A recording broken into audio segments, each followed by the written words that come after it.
नमस्कार दोस्तों, आपका स्वागत है अपने YouTube channel P for portfolio में। आज हम एक पोर्टफोलियो को रिव्यू करने वाले हैं जो कि होगा 3 लाख के आसपास का पोर्टफोलियो। तो कौन से स्टॉक्स हैं जो हमें फिलहाल अवॉइड करने चाहिए, ऐसे भी कुछ स्टॉक्स हैं इस पोर्टफोलियो में मैं आपको बताने वाला हूं। लेकिन उससे पहले अगर आपने चैनल को सब्सक्राइब नहीं किया है तो प्लीज सब्सक्राइब कीजिए और रेगुलर अपडेट्स पाने के लिए नोटिफिकेशन बेल को प्रेस कीजिए। साथ ही साथ टेलीग्राम चैनल को भी ज्वाइन कीजिए जिसकी लिंक डिस्क्रिप्शन बॉक्स में दी गई है।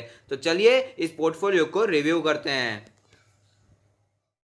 पोर्टफोलियो को रिव्यू करने से पहले एक बात मैं आपको बताना चाहूँगा। फिलहाल ही मैंने आइडियल पोर्टफोलियो पर एक सीरीज शुरू की है जहाँ पर अलग अलग कैपिटल के हिसाब से कैसा पोर्टफोलियो होना चाहिए, कितने स्टॉक्स होने चाहिए, कौन से सेक्टर के स्टॉक्स होने चाहिए, फिर साथ ही साथ कितना एलोकेशन हमें करना चाहिए, उन सभी चीज़ों के बारे में हम बात करने वाले हैं। तो इस वीडियो को हो सके उतना ज़्यादा से ज़्यादा लोगों को शेयर कीजिए जिससे न्यू कमर्स है, जो बिगनर्स है, उन्हें गाइडेंस मिल सके कि पोर्टफोलियो को कैसे बनाना चाहिए, कैसे बिल्डअप करना चाहिए। और साथ ही साथ मैं ये भी कहना चाहूँगा, मुझे काफ़ी ज़्यादा पोर्टफोलियोज रिव्यू के लिए आ रहे हैं तो आपके पोर्टफोलियोज को थोड़ी देरी हो सकती है रिव्यू करने में, लेकिन मैं रोज 2 पोर्टफोलियोज को रिव्यू करके जरूर वीडियो अपलोड करने वाला हूं। तो चलिए अब शुरू करते हैं पोर्टफोलियो रिव्यू। देख सकते हैं टोटल इन्वेस्टमेंट है 2,94,000 के आसपास का और करंट वैल्यू जो चल रही है वो है 2,92,000। जो चेंज देखने को मिला है वो 1% के आसपास का नेगेटिव चेंज है। कौन से स्टॉक्स है तो एस्ट्रल पॉलिटेक्निक 22 स्टॉक्स है 963 पर, करंटली 5% का लॉस हो रहा है। अच्छा स्टॉक है, लॉन्ग टर्म के लिए रख सकते हैं और नीचे क्वांटिटी ऐड भी कर सकते हैं। नीचे है बजाज फाइनेंस, 14 क्वांटिटी ली है 3121 पर। आपने इन्वेस्टमेंट तगड़ा किया है, 43,000 का इन्वेस्टमेंट किया है, 2% का आपको प्रॉफिट हो रहा है। तो मेरा मानना है कि यहां पर आपने फोमो में आकर बाइंग की है जो कि मेरे हिसाब से गलत रहेगी। मैं आपको बार बार कहता आया हूं कि जो काफी ज्यादा ऑलरेडी रनअप हो चुके हैं फिलहाल उनसे हमें बचना चाहिए। लॉन्ग टर्म के लिए अच्छा स्टॉक है, नो डाउट फंडामेंटली स्ट्रांग है, लेकिन प्राइस कौन से प्राइस पर लेते हैं ये भी जानना बहुत जरूरी है। तो 2000 के आसपास मैंने रेकमेंड भी किया था, वहां पर अगर आपने नहीं लिया है तो इतनी ज्यादा क्वांटिटी लो लेने की कोई भी जरूरत मुझे यहां पर दिखाई नहीं देती है। आपको भी पता है और मुझे भी पता है कि एनबीएफसी सेक्टर है, फाइनेंशियल सेक्टर है, बैंकिंग सेक्टर है, वो काफी ज्यादा प्रेशर में आ सकता है। और आज ही हमने देखा बैंक निफ्टी में 3% की गिरावट देखने को मिली है। तो कम से कम आपको यहां पर क्वांटिटी को रिड्यूस करने की जरूरत मुझे दिखाई देती है।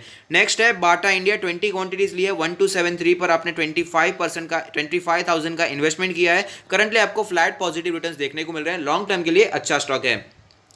नेक्स्ट है बर्जर पेंट, 44 क्वांटिटीज ली है 501 के भाव पर, 22,000 का इन्वेस्टमेंट किया है। करंटली 500 के आसपास प्राइस चल रहा है, 0.23% का आपको मामूली लॉस देखने को मिल रहा है। लॉन्ग टर्म के लिए अच्छा स्टॉक है, इसे आप अपने पोर्टफोलियो में जगह दे सकते हैं।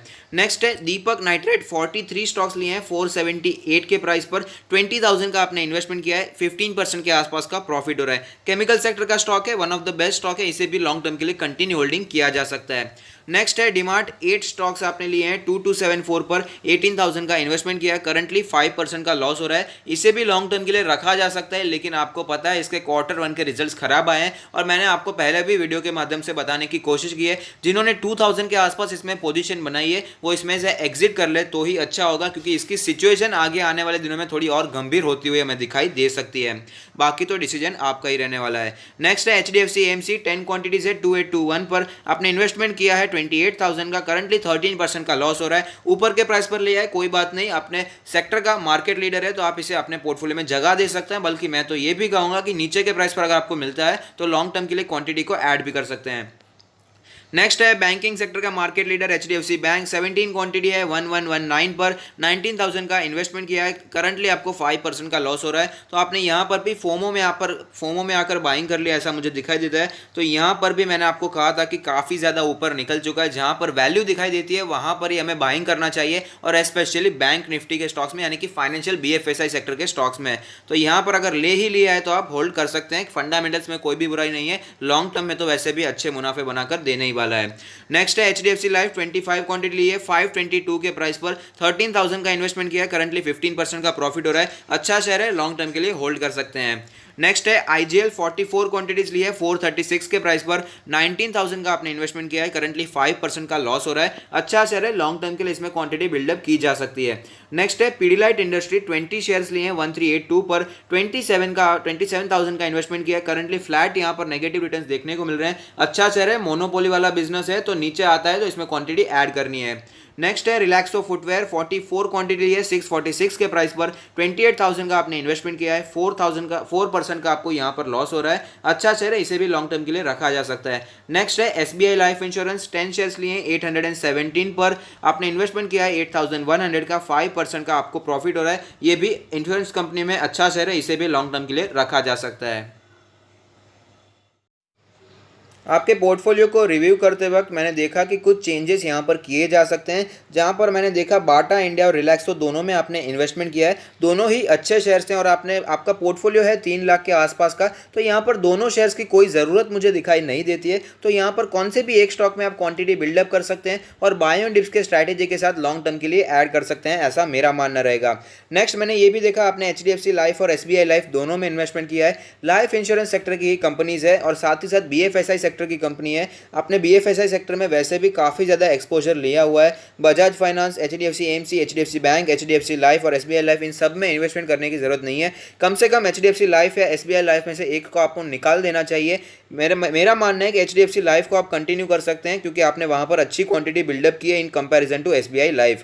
और साथ ही साथ एक राय तो मैं यही दे चुका हूँ कि बजाज फाइनेंस में आपको क्वांटिटी रिड्यूस करनी चाहिए, क्योंकि जो ये तेज़ी हमें देखने को मिल रही है वहाँ पर डिलीवरी बहुत ही कम हो रही है। ज़्यादा से ज़्यादा काम यहाँ पर इंट्राडे बेसिस पर होता हुआ नजर आ रहा है। तो इस बात को हमें ध्यान में रखना चाहिए, संभल कर ही इन्वेस्ट करना चाहिए, स्पेशली बैंकिंग, फाइनेंशियल सेक्टर और इंश्योरेंस कंपनी में, जो कि बीएफएसआई सेक्टर है, जो कि काफ़ी ज़्यादा वॉलेटाइल होती है। जब मार्केट्स गिरती है तो इसी में हमें सबसे ज़्यादा गिरावट देखने को मिलती है।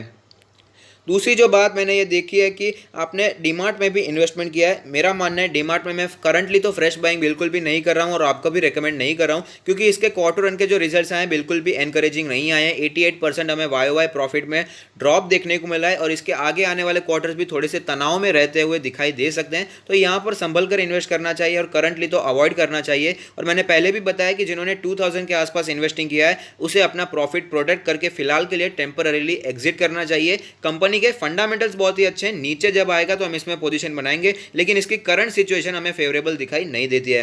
नेक्स्ट मैंने ये भी देखा कि आपने बर्जर पेंट में इन्वेस्टमेंट किया है। बर्जर पेंट, एशियन पेंट सभी के सभी अपने 52 वीक हाई से ज़्यादा दूर नहीं है, 10 to 15% के ही करेक्शन में हमें दिखाई दे रहे हैं। सबके सब अच्छे स्टॉक है, बर्जर पेंट और एशियन पेंट दोनों ही फंडामेंटली स्ट्रॉन्ग है, लेकिन जो सेक्टर से ये बिलोंग करते हैं, पेंट सेक्टर, वो रियल एस्टेट से काफ़ी ज़्यादा जुड़ा है। आपको पता ही होगा कि फिलहाल कंस्ट्रक्शन काफ़ी ज़्यादा कम हो चुका है, रियल एस्टेट काफ़ी ठंडा पड़ा है, लेबर यहाँ पर दिख नहीं रहे हैं, लेबर काफ़ी ज़्यादा निकल गए हैं, तो कंस्ट्रक्शन सारा का सारा बंद है। तो इस सेक्टर में भी हमें बुरा इफेक्ट पड़ता हुआ नजर आ सकता है। तो करंटली फ्रेश बाइंग तो बर्जर पेंट में या फिर कौन से भी पेंट सेक्टर में, रियल एस्टेट से जुड़े स्टॉक्स में हमें अवॉइड करनी चाहिए, ऐसा मेरा मानना रहेगा। बाकी तो डिसीजन आपका ही रहने वाला है। तो अगर आपको ये पोर्टफोलियो रिव्यू पसंद आता है तो लाइक कीजिए, शेयर कीजिए, कमेंट कीजिए, सब्सक्राइब कीजिए और मुझे मोटिवेट कीजिए। Thank you, stay happy, happy investing.